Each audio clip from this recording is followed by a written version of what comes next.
fiction, science fiction, horror, fantasy, crime, LGBT, thriller. You have now entered the House of Mystery with your hosts, Eric Shapiro, David North Martino, John Copenhaver, and Al Warren. Heard on KCP 106.5 FM Los Angeles, 102.3 FM Riverside, and 105.0 AM Palm Springs. You are back in the House of Mystery for another action-packed Avenger, not adventure. Yeah. This is Al Warren, of course, and that's Sidecar Martino. Right, shotgun. Shotgun. Yeah, he's the gun drinking man, right? I forget about that. Yeah, that's right. and we've got a new guy that's been joining us. That's he was a very interesting guest, and so we had to bring him along, and now he's kind of hanging through. And he's our Southern reporter. He's known as D.W. Gillespie, but we call him Dusty. Yes, reporting from the front lines of the Mason-Dixon line. I don't know. There you go. Well, it won't be long. Something will be going on down there. You're paid to watch, so just watch. You never know. See what's coming by your window any day now. So, well, today we'll jump into it because we've got a guest here that's waiting on the line, and he's got an interesting lineup of books. Let's just bring him in. Mr. Stuart Gibbs, thank you for coming on the show. Well, thank you for having me. It's a pleasure to be here. Well, fantastic. Let's see now. Your newest book, Spy School, the graphic novel. Before we get into that, I have to say, how did you get into writing novels for kids? That was not my intention. I had always wanted to be an author, but I had thought that I would be writing for adults, and I tried throughout many years trying to publish for adults, and had kind of set that aside for a while. And the whole book world, I was working in the movie business. And at some point, about now maybe 13 years ago, all the writers went on strike. And so I reached out to my agency and said, could I talk to someone in the book division? And so they put me in touch with an agent named Jennifer Joel. And Jennifer called me up and said, hey, have you ever thought about writing middle grade fiction? And it seems kind of nuts because up until that very moment, I had not. And then I thought about it and I thought, oh my gosh, I have all these ideas that would actually work really well if I wrote them as middle grade. And the very first one was a mystery set at a zoo involving a murdered hippopotamus, which I thought that would be investigated by a young zoo vet. But then I realized, hey, this is a great crime for a kid to solve because, sometimes when kids are solving crimes in books, you're thinking, why is this kid not going to the police? And I figured, well, he could go to the police and say somebody murdered the hippo and they're not going to take him seriously. So then he's going to have to investigate himself. So that was sort of the beginning of that whole journey. My son was 2 at the time, so I thought, oh great, if I write a book for him, he'll be able to read it in 5 or 6 years and not 18 years. So I thought maybe I write one middle grade, and that's now turned into something like 25 of them. The path that you're describing is almost scary compared to like where I'm at right now, because I've been writing horror fiction for forever at this point, and I've written 2 middle grade kind of scary books, and one of them is I'm getting some traction on it right now, so it's pretty exciting.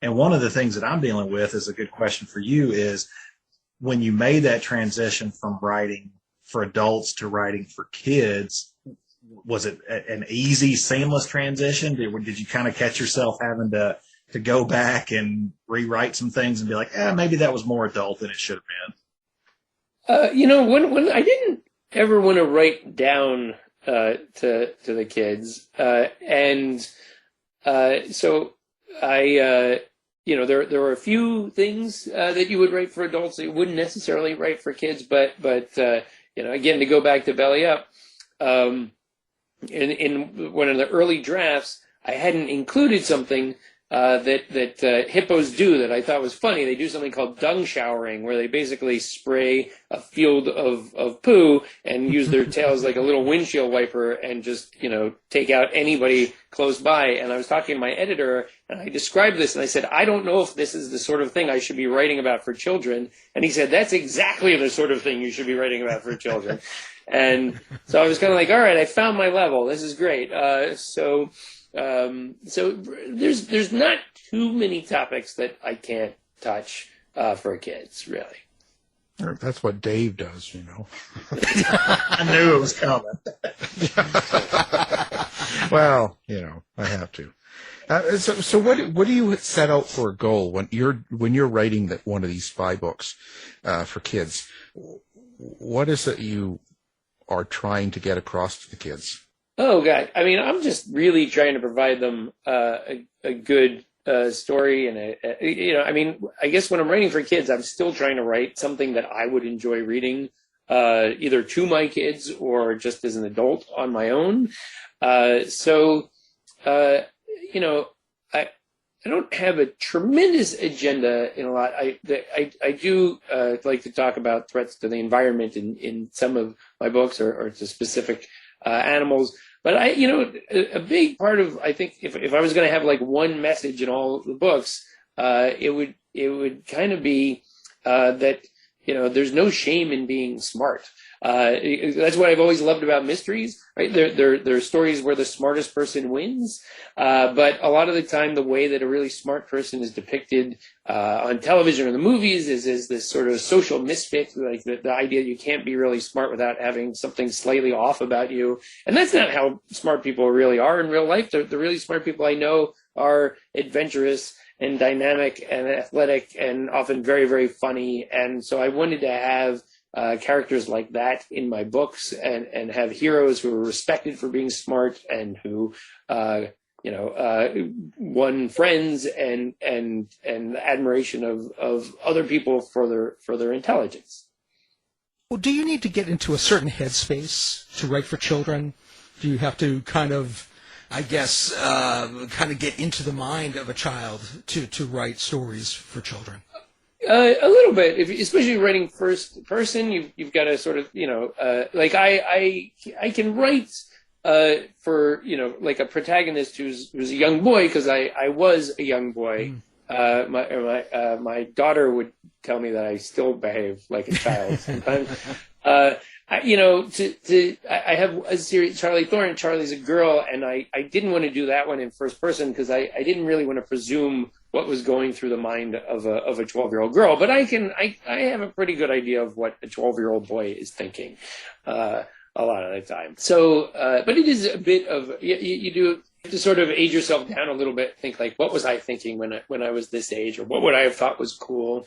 How would I have dealt with a bully? How would I have dealt with being in danger? And because that's actually a point in life where you can still pretty much remember being 12. It's not like being 5 or something. It's not the most difficult thing to put myself in a kid's the mind of a 12 or 13-year-old boy.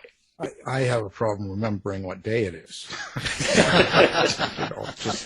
Just saying, So when you were writing for adults and you were doing if you're writing more of an adult crime fiction or something like that, do you find that the characters you create for your books are completely different? Like, do you feel about them differently? Well, gosh, it's been so long since I think your protagonist, like if you're writing a 12-year-old, I do try to make my 12-year-olds maybe a little more erudite than a normal 12-year-old might be, and speaking a little closer to how I might speak as an adult. But I think that beyond like if you've got somebody who's trying to solve a mystery, you're still going to have that sort of same righteousness of like, I've got to solve this crime, and or interest in like the world of where that crime is taking place, and so I don't know that a 12-year-old is that far off from, say, like, is a 12-year-old really different from a 50-year-old? Yeah. Is a 12-year-old that different from somebody who's in their early 20s? Maybe not that much, right?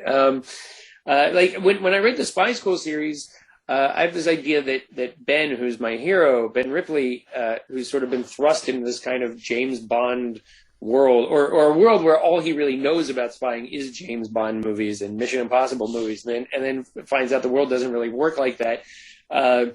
He's often having the same reactions that I think I would have in that scenario. So if somebody hands Ben a grappling hook and says, "You know how to use this, don't you?" Ben's response is, "Nobody knows how to use a grappling hook. There's no grappling hook section at Target, right?" There's and so whether or not he's 12 or he's an adult like me, like that reaction is going to be pretty much the same. Right. Yeah, certainly would be. What's the premise behind Spy School? Like, you've got a series of these books. What is Spy School? So Spy School, the idea is that Ben has been recruited to the CIA's top secret Academy of Espionage, which is a secret facility to train the spies of tomorrow. And one of my conceits in the book is that it sounds really cool, but then you realize that really a government-run school is everything you hated about school and the government combined. And Ben finds out very quickly in the first book that he hasn't even been brought in because he's qualified to get there. He's been brought in as bait to catch a mole. And he's really been kind of thrown to the wolves, and it really needs to prove it really needs to find the mole, not just to prove that he belongs there, but also to stay alive. And luckily, he's able to team up with the best student in Spy School, Erica Hale, who is that's her family business, is spying. They go all the way back to Nathan Hale in the American Revolution. So Erica, because she's a legacy, is actually quite adept at spying, and so she teams up with Ben to sort of figure out who the mole is and save the day. And then because of that success, that sort of lays the groundwork for them to go on more missions throughout the series. The idea of the series is that normally these young spies would not be going on missions, but there's a set of unusual circumstances which have thrust Ben into going on one mission after another throughout the course of the series. Well, I'm wondering, your latest Spy School is a graphic novel. I'm just wondering how it was for you to work with an illustrator, and in writing that, was it more like writing a movie script? It was actually, it's funny you should say that, because I wasn't sure how one wrote the script for a graphic novel. So because it's so visual, I did just write the movie script version of the book. And I handed that off to Anjan Sarkar, who is my tremendously talented illustrator. And Anjan really took it from there. And he did all the layout. He did every piece of illustration there with really not that much. I didn't need to give that much input. I was just pleased with everything he did. Yeah, I was going to ask. You kind of answered the question before I even got it out. But what's the editing process look like when you have kind of a vision for a scene? Is it kind of just more on his shoulders to make that work? I was allowed into the editing process. They did send me pages to look at. That was my publisher. But what was actually really fascinating to me was that the art director at my publisher, Simon Schuster, Lucy Cummins, was involved too. And Lucy is incredibly talented. She actually does all the covers for all my books, which is unusual for, like, usually she finds other people do it. And she's created this incredibly iconic spy guy for the cover of the Spy School series. And So she was in on this, giving notes on the pages, and she was coming at it. I was really coming at it from a sort of a literal storytelling thing, and Lucy was coming at it from a very visual standpoint. And to see her notes, which were so visual, they were about things that would have never occurred to me. And so, so I was usually just sort of rubber stamping Lucy's notes, saying like, "Oh gosh, that's really cool." The one thing I think I realized in looking was the need for kind of establishing shots, and that I hadn't really thought of when I was first writing the screenplay of the graphic novel, was to say like, oh, let's have like sort of those, which I realized going back and looking at graphic novels and comics is pretty standard to sort of introduce a setting. That's one of the fun things you can do with a graphic novel is have this great big scene where you're showing a place, and then sort of have the little speech bubbles coming out, so you can have a conversation going. You know, in a movie, you can't really have a conversation of two characters while you're showing an establishing shot, but in a graphic novel you can. You can have the big overview and then still have a conversation going on throughout it, and then sort of use that as a little segue into get closer to the characters on the next. In the next panel, and get even closer on the next panel. So that was something I realized I could do, but for the most part, it was Lucy saying, like, why don't you put two characters in this panel? Why don't you do this panel from more of an angle? And she was probably right most of the time, but it would never have been something I would have even thought to ask for. So what do you do to keep up with the trends going on with children and kids and stuff like that? You know, the music, what they wear, what they think is cool, because it's quite different than what it was when we were kids.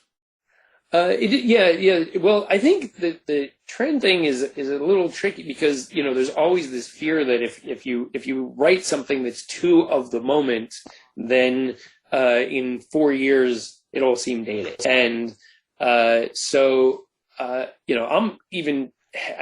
do mention things like Twitter and Instagram, but I'm always a little wary of even doing that because I'm just thinking, gosh, in a couple of years that's not going to be a thing. So I'm cautious to ever get too steeped into what's really going on right now.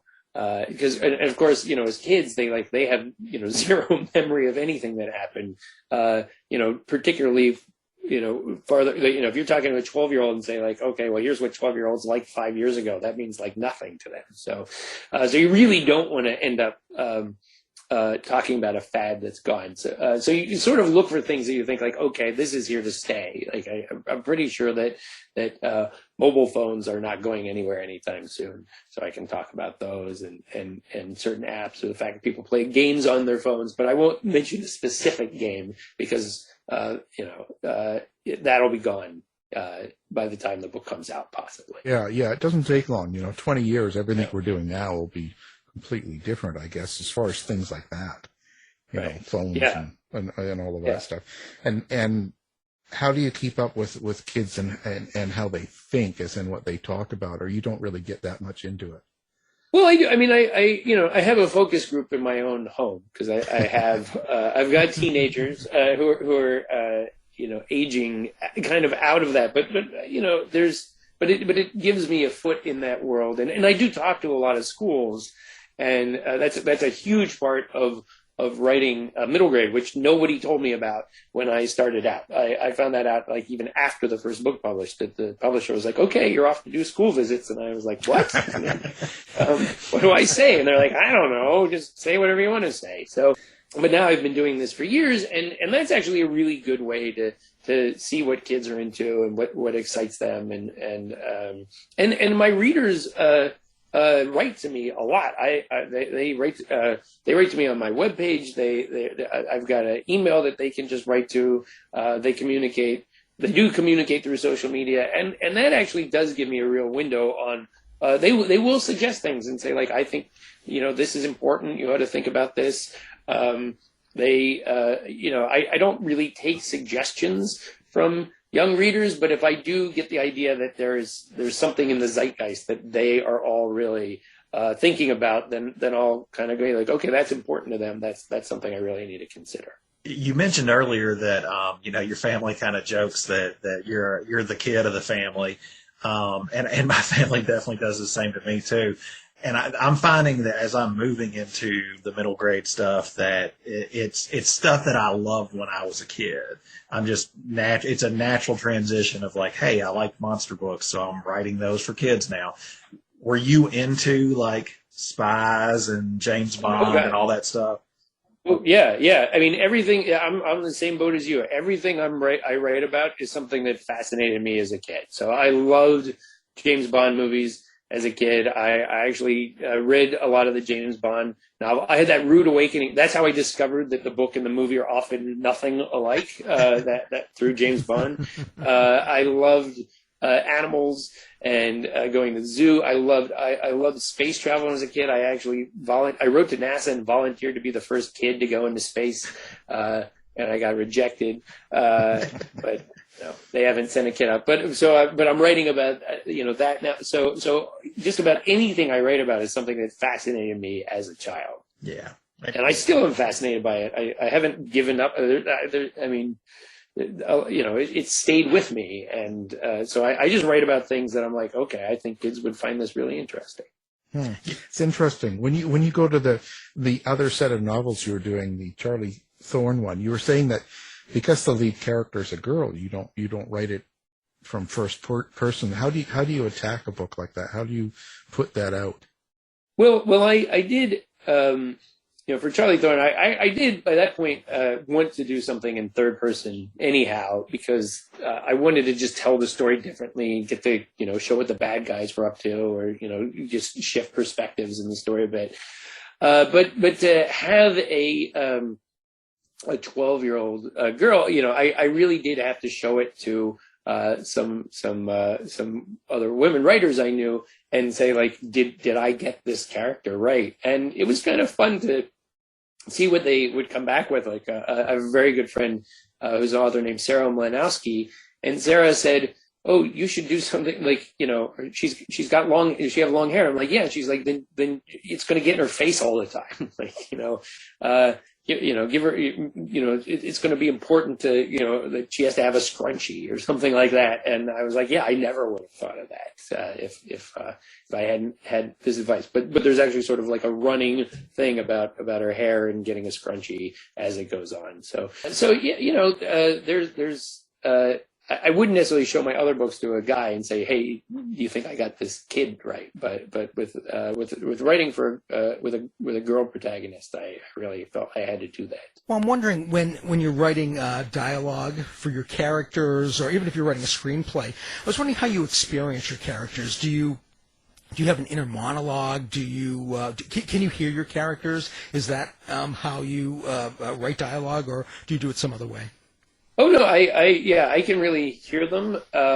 I like to have a general thought of where my conversation is going, but I think that I have a very distinct idea of how my characters speak and their attitudes and their takes on things, and so sometimes I really do like to just get to the scene, and I haven't really, I just know it needs to get from A to B to C, and I'll just sort of sit down and imagine how all the characters go, and so like the dialogue sequences haven't been that outlined beforehand. I'm just writing down how all the characters would react to each other and what they would say, and it can be, I mean, like, because I've gone down the road with a lot of these, and I'm pretty far down in the series, like I can, a lot of the time that it's almost like a little improv scene in my head where the characters are saying different stuff, and someone will, like, one character say something, and then I'll immediately sort of ad lib the answer from another character in my head and be like, oh, that's really good. That's exactly what that character would say now, and it's funny. I hope it's funny. What, do these characters tell you to do weird things? Well, every once in a while, I've had a conversation sort of go in a weird direction, but it's kind of fun to see where it goes. And do I always use it? No, but sometimes there's some stuff that's come up, and I'm like, oh man, right. It was only from that sort of imagining their conversation in the moment that I got to that place, and so it can work out really well sometimes. So have you? I know you mentioned earlier the the hippo example. Have there been any circumstances where you've written a scene or a dialogue or anything like that where the publisher kind of pushed back and said, you know what, that is too much for kids? Well, oddly, to get to the graphic novel, there's a big difference between describing a gun and showing a gun. Yeah. And which also came up as Spy School has been back and forth in development as a movie, and the exact same issue came up there. And so you're constantly saying, well, what can I, can we hear a gunshot? Can we, see the little bursts of as bullets are hitting, the ground? That's fine. And in both the movie and the graphic novel, there's a scene at the end of the book where the bad guy then has finally caught the mole, and the mole has a gun trained on him, which is pretty standard in spy movies, and that was just not going to fly in either the book or the movie. And so I had actually been developing the movie first, and I said, well, what can I use instead of a gun? And they were like, well, how about a flamethrower? I was like, a flamethrower? Isn't it like 1,000 times worse than a gun, right?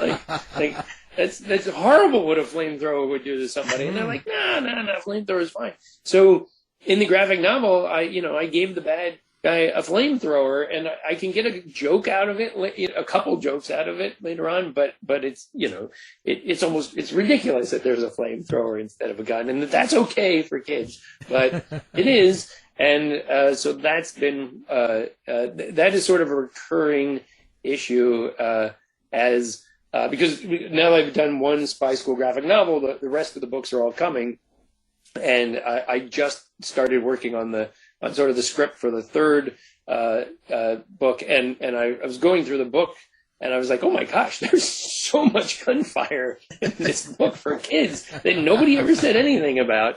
My hero never holds a gun, I should point out. That was a conscious choice that I never wanted Ben. I actually made him terrible with a weapon, so that nobody even wants him anywhere near one. But it was important to me that he solve his problems by thinking his way through them instead of shooting his way out of them. And so he never holds one, so that wasn't a big issue. But there's a lot of bad guys who have a lot of guns throughout the series, and it's not really ever been an issue until now. There's which my kids are young too, so I see a lot of, kids media that I probably wouldn't have otherwise. But that's some of the feedback that I've gotten too is that it seems like the trend now, when I grew up in the 80s, and it was like the bad guy's the bad guy. It's okay to use violence to stop them, and so now the trend is more like, well, the bad guys misunderstood, so they're actually good, and isn't that okay? Let's fix them instead of taking them out. Right. Who I blame for this is George Lucas, because George Lucas did a whole prequel series for Star Wars to explain why Darth Vader was bad, and my son, even at the end of it, was like, I don't understand why he's bad. I was like, that's good. But at some point we were having when he was younger, and he was like, Darth Vader really wasn't that bad a guy. He just had this little period. And I was like, no. He's the worst father ever. He was a terrible person.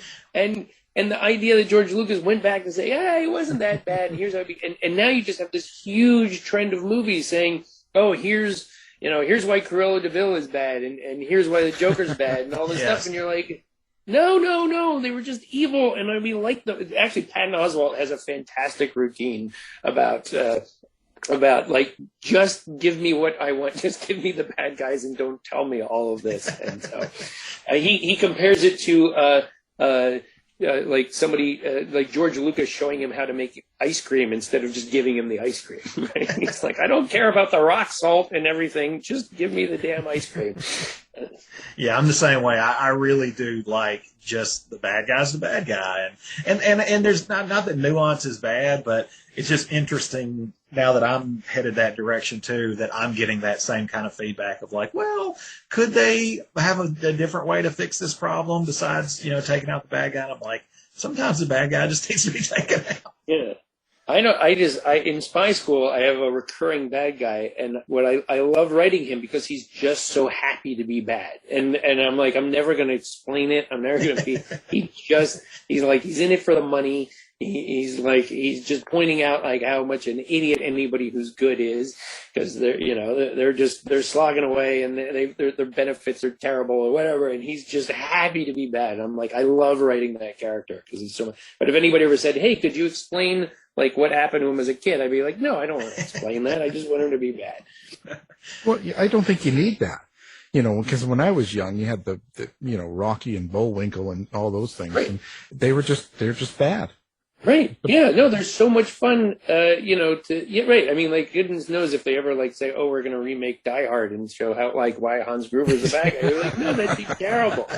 Yeah. Like, I wouldn't want and actually, I guess, right. I mean, the James Bond just went down that road with Blofeld and said, like, okay, here, he was friends with James when he was little. And you're like, oh, no, don't tell us why Blofeld is Blofeld. Just let him be a jerk. Yeah. I don't want to see a prequel for Rocky and Bullwinkle, and they have Rocky in a room talking about how bad his father was. Right. No. It's like, no, it doesn't work. You don't need that. I think you just sort of have that feeling of what it is, of who's bad, and they do bad things, So, or on that same line, do you have to worry about how let's say, how violent or how you word things? I do have to watch out for that, and I don't really kill characters off. Or if they go, they sort of go in this sort of bloodless, like off-screen sort of version of for a book. I mean, I always, like as a kid, I did always like the fact that there was like a character like Jaws in James Bond who just couldn't be killed. And no matter how ridiculous that was. And so I do have bad guys in the Spy School series who should have been dead like 9 times over, but are not, because that's just funny to me. And so it is odd because sometimes kids, I won't ever hear this from adults, but kids will write to me and they'll be like, hey, I think it would be really emotionally powerful if you killed off like one of the main characters. And I'm like, I am not doing that. Why do you think that? Like, so, and I guess it does happen in that there have been some, at least one major character in the Harry Potter series who dies at some point, but I'm just like, I don't think it gains me anything to kill off anybody. And so even if somebody looks like they died, there's always a relatively decent chance that they didn't really die. I was going to ask too about, is that when I think about something like Harry Potter, where that did get darker and darker and we're killing characters off for good and all that kind of stuff. It was almost like she was writing it. The characters were growing up as the readership was growing up. Did that happen in this series, or were you kind of staying focused on the demo? I'm staying. J.K. Rowling had just a really unusual circumstance where her books just became a phenomenon as she was writing them, and so she did sort of scale them up, every year, and the books got darker and darker. But that actually makes it a relatively difficult. I know it's a super popular series, but it was hard to get my kids into that series. Because the first one, which is a wonderful book, is written for so much younger a kid than the older books, and she's really the only person who's ever done that. Even the really successful series, for middle grade, like Diary of a Wimpy Kid or Percy Jackson, just they really all stayed in the middle grade world. And so even though I'm at book 10 now, or book 10 is coming, my characters are staying relatively close to the same age, which means that the adventures all have to happen within a couple of weeks of each other. They are aging. My kids are aging. They're not like the Hardy Boys, where somehow they're sort of trapped in amber and never get any older. But they're aging slowly so that I can keep them in middle grade. What kind of structure do you use, especially when you're writing a series like this? How do you keep this all in your head? Is this all previously outlined? You kind of know where you're going right through and kind of fill it in, or like, how does this work? Well, I didn't know this was going to be a series when I started, and it was a joy to have the first book work out, and so get a second. Series is getting more and more popular, and I do love writing it. So it kind of, like if I were to think like, oh gosh, book 20, that seems like a lot, but I don't know. I haven't really worked out where it ends, but generally I'm thinking about 2 books ahead. So when I'm working on one book, I'm playing around with ideas for the next ones, and where it could go, and what could happen with the characters. And I do have now quite a thick book Bible, which is sort of keeping track of everybody. But that said, it's not 100% accurate. I mean, not accurate is not right. The book Bible is accurate. My ability to use it isn't 100% accurate. So it does get harder and harder to keep track of everything as the story goes, and every single thing that's happened, especially when I wrote some of the books, 10 years ago. Wow, that's great. It's quite the process here. So now you say you like to interact with people. How do you like to interact? Like, what social media do you do? Are you on TikTok? I'm not on TikTok yet. No, that's a little too trendy for me. I'm sort of following, because my readers are young, and so they're really not supposed to be, a lot of them are under 13 and are probably not supposed to be using a lot of social media. So a lot of them tend to be on Instagram, which I think even that you're supposed to be 13, but I think a lot of people have fake accounts. And it's easy. It's just pictures, and you like pictures and stuff.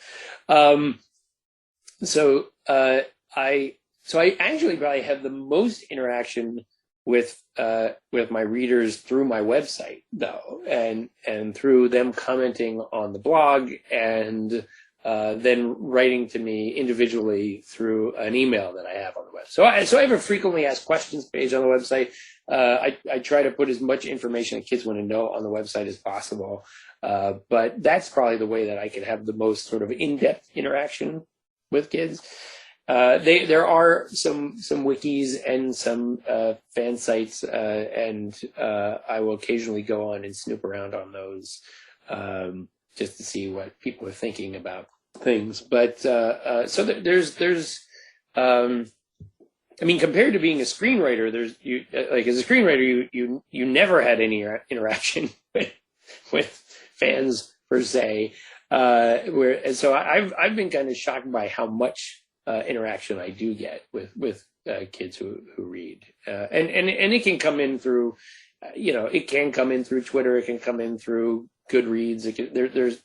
There are all these different avenues, and what also is interesting is the number of kids I hear from other countries, and a lot of them, I think, they don't have as many avenues to get to me. So I'll hear from a lot more kids from Iran over Instagram than I will through my website. Well, you mentioned writing screenplays, and we've had a lot of writers who have had books turned into movies, but I was just wondering, what your experience was writing directly for Hollywood. I did it when I was younger, and Hollywood was, it was fun. I started writing kickboxing movies, and Showdown. And yeah. Well, and so and it was fun to write these sort of movies that were shooting for a couple $100,000 in a couple of days, but they were just cranking these things out.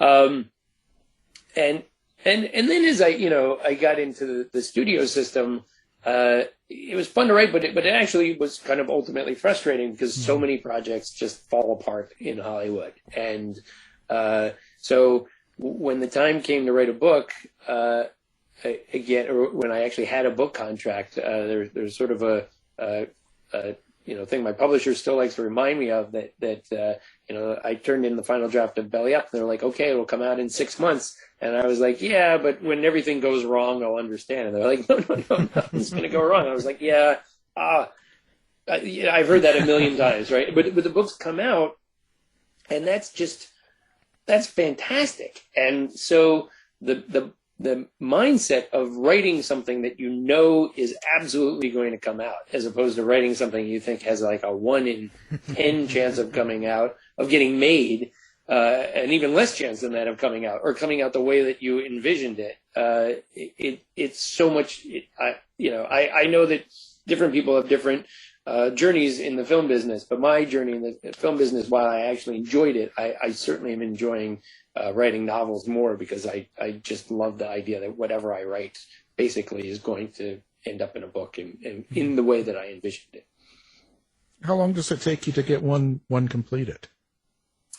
It is about, I do a lot of brainstorming and outlining and researching before I sit down. So that whole process is, I'm really playing around with a book idea for at least a year before I do it. And then once I've got an outline I like, it's probably somewhere between 3 and 6 months to do the first draft. And then there'll be probably another 8 to 10 drafts over the ensuing year.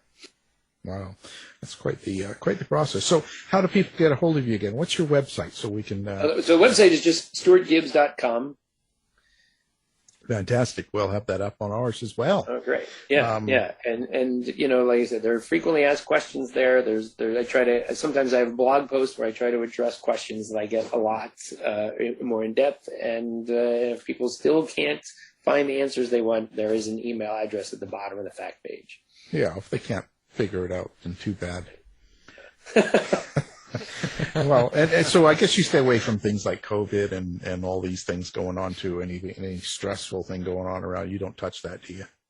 Yeah, well, right when COVID first started, it was very common for readers to say, "Are you going to do something set during COVID?" But that was like the seminal event of their entire lives, right? And I, it was a weird thing to kind of be saying to kids, "Look, I know you think this is going to be the most important thing, but in 20 years, you're going to look back and be like, oh yeah, that happened," right?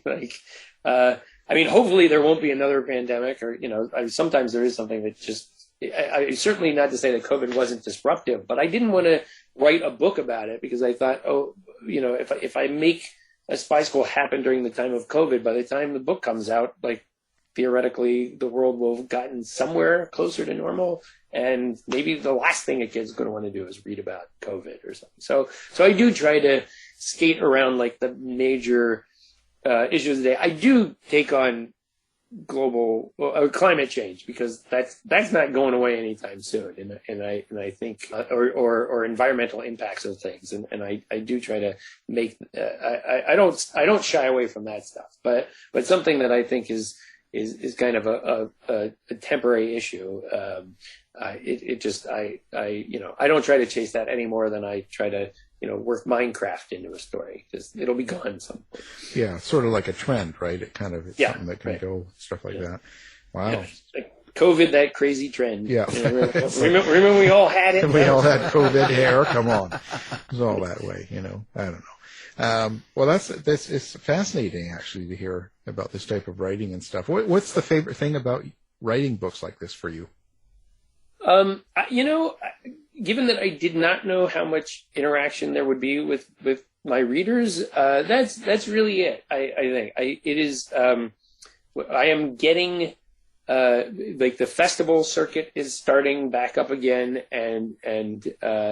so I'm about to go off to one of my favorite teen book festivals, and it's so great to see so many kids who are excited about reading, who are excited to meet authors. They don't have to be excited to meet me. It's just any author they want. It's great to the other thing is that I've managed to create this great community of other middle grade and YA authors, and that we've all become very good friends over the years. And I think we all really did help each other through the pandemic, through Zooms and being there for each other. But they're always a great resource. It's always great to get to see them. So between getting to know the readers and getting to know other authors, those are sort of the great two things about this job.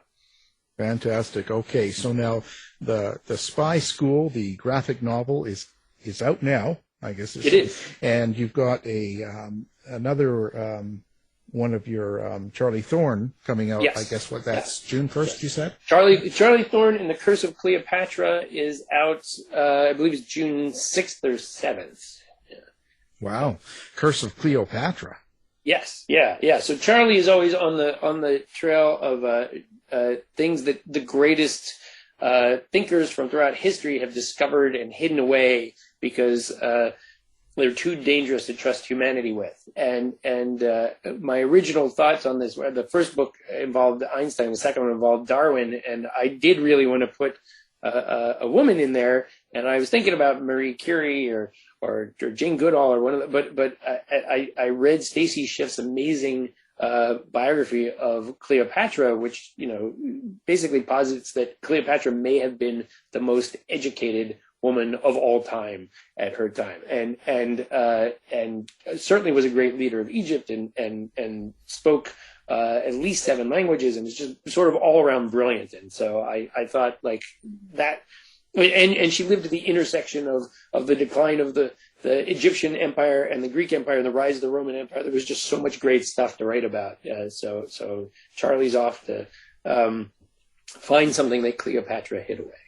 It's pretty interesting. I think that would be a very, very good book. That sounds good. Wow. I hope it is. I feel like it's pretty good so far. Yeah. That's cool. Well, it's been a great conversation. Again, the book, Spy School, the graphic novel. And our guest is the author of all these Spy School books, Stuart Gibbs. Thank you for coming on the show.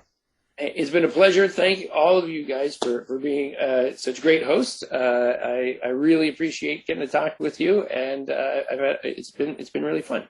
Thanks, Stuart. Thanks. Tired of wasting time trying to decide what to watch on your streaming service? Go to our website and look for the Martino movie reviews. To find out more about our show, guests, or to listen to past shows from our archive, please go to www.houseofmysteryradio.com. Show is over for now.